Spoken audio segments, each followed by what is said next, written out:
Are you familiar with the songs Pretty Woman by Roy Orbison, Kathy's Clown by the Everly Brothers, Crazy by Patsy Cline, Little Sister by Elvis Presley? These are some of the biggest hits ever recorded in the history of music. But do you know who played drums on them? I'm going to bet you that you probably don't without looking it up. Just think, who played drums on those tracks? You probably don't know. Well, I'm here today to inform you of one of the greatest drummers of all time that you have never heard of. So who is this drummer that you've never heard of that's one of the greatest of all time? Buddy. But not Buddy Rich, Buddy Harmon. Buddy Harmon was one of the most incredible and celebrated studio session drummers in the 1950s and 60s and somewhat into the 70s. Today, I'm going to go through the history of Buddy, a little bit about him, a little bit about his recording career. I'm going to list off an extensive list of songs that he played on.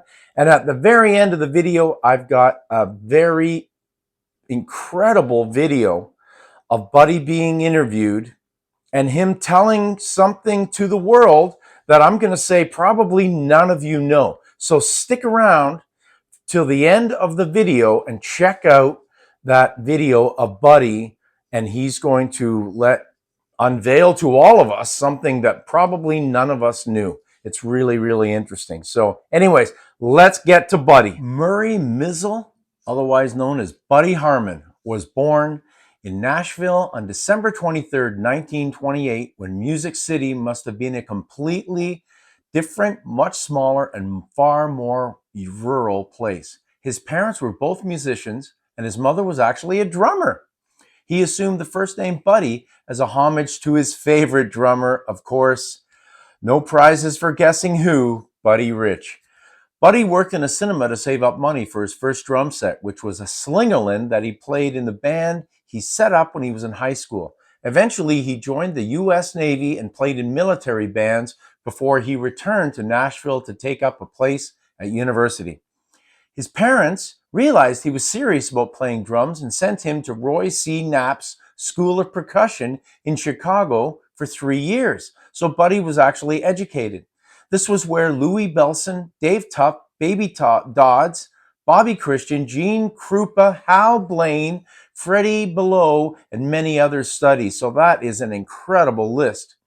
Back in Nashville in 1951, he began playing country sessions, the first being with a hillbilly piano player named Moon Mullican, who performed an early version of rock and roll quite some time before Jerry Lee Lewis. He supplemented his session work with bump and grind work at a strip joint on a full drum set with the evocative unison tom and snare beats that risque style of dancing needed. In the early studio days, though, his contribution to the sessions mostly meant playing a very cut-down drum set, often simply a snare drum. This must have been very difficult for Buddy because after his time with Roy Knapp, he was evidently a very capable big band drummer. He persevered in the studio and came to the attention of Chet Atkins, who not only was a great guitarist and recording artist, but he was also a very, very busy Nashville producer. In the early days, drums were a dirty word and simply not welcome in country music. The Grand Ole Opry, where he appeared with Carl Smith, wouldn't allow drums, and if someone on the stature of Elvis insisted, DJ Fontana would be allowed to set up his snare drum behind a curtain. In the fullness of time, the drum embargo was lifted, and eventually Buddy Harmon actually became the house drummer at the Opry. So Buddy was actually responsible partially for getting drums into the Grand Ole Opry, and he was known as the very first country drummer. Chet Atkins didn't share the opinion held within most of the world of country music that drums weren't important, and he liked what he heard from Buddy Harmon. And where other producers wanted less drums, Chet wanted more. Among a few many other great acts he was producing were the Everly Brothers, who, while they certainly had a definite country music tinge and sound, they also had a distinct rock and roll edge. Among other great Everly Brother records that Buddy played on was Kathy's Clown, Until I Kissed You. Analyzing his work shows he had a touch with guys who were his contemporaries simply didn't have, as the diversity of his list of hit records would show. It's a tidy step from Patsy Cline's Crazy to the insistent snare drum fours on Roy Orbison's Pretty Woman. It's not what you play, it's what you leave out, Buddy used to say, and he would leave out a lot. And interestingly, checking his work, he didn't use the crash cymbal a lot or a lot of fills. He is credited with inventing the country shuffle, which he frequently played with a brush, providing the straight or dotted eighth notes on the snare and a cross stick providing the offbeat. Buddy was part of an informal group of superlative players called the A-Team, who for a time ruled the roost over sessions in Nashville. These guys used a musical shorthand called the number system, where chords were numbered so he could be changed easily by the band leader, holding up the number of fingers corresponding to the chord. Frequently, these were written on a reporter's notebook-sized piece of paper. The list of tracks that he played on is absolutely exhaustive, but I'm going to give you a little bit of a list of some of the artists and some of the bands and songs that he legendarily played on. The list of tracks that Buddy played on is absolutely exhaustive, but I'll give you a taste of the people he's played with and some absolutely trailblazing, unforgettable tracks. So artist-wise, starting with the ladies, Patsy Cline, Dolly Parton, Brenda Lee, Loretta Lynn, Connie Francis, Barbara Mandel, Anne Margaret, Nancy Sinatra, Reba McEntire. And I think it's important to note, it's Buddy you hear every Christmas on Rockin' Around the Christmas Tree, and of course a few other legendary Christmas classics as well. As far as the guys that he worked with, Elvis Presley, Roy Orbison, Ray Price, Chet Atkins, the Everly Brothers, Marty Robbins, Roger Miller, Don Gibson, Hank Snow, Johnny Burnett, Jimmy Dean, Flatt and Scruggs, Willie Nelson, Johnny Cash, Waylon Jennings, Kenny Rogers, Perry Como, Merle Haggard, George Jones, Eddie Arnold, Johnny Horton, and of course, Simon and Garfunkel. Some of the legendary songs that he played on are Till I Kissed You, Sweet Nothings, Are You Lonesome Tonight, Only the Lonely, Running Scared, Little Sister, Marie's the Name of His Latest Flame, Crying, Dream Baby, A Big Hunk of Love, The Battle of New Orleans, Coal Miner's Daughter, Bye Bye Love, Stand By Your Man. It's unbelievable, this incredible list. How'd you get hooked up with Elvis?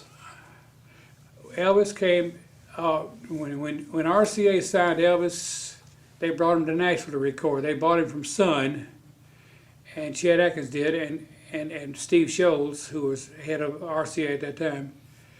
They brought him to RCA to record, and Chet wasn't sure about Elvis's drummers. He wanted to make sure he had a good solid drummer on his session, so he hired me. So DJ Fontana was the other drummer, and DJ's a good drummer, but it worked out where we ended up, both of us playing on all Elvis's stuff together, 2 sets of drums.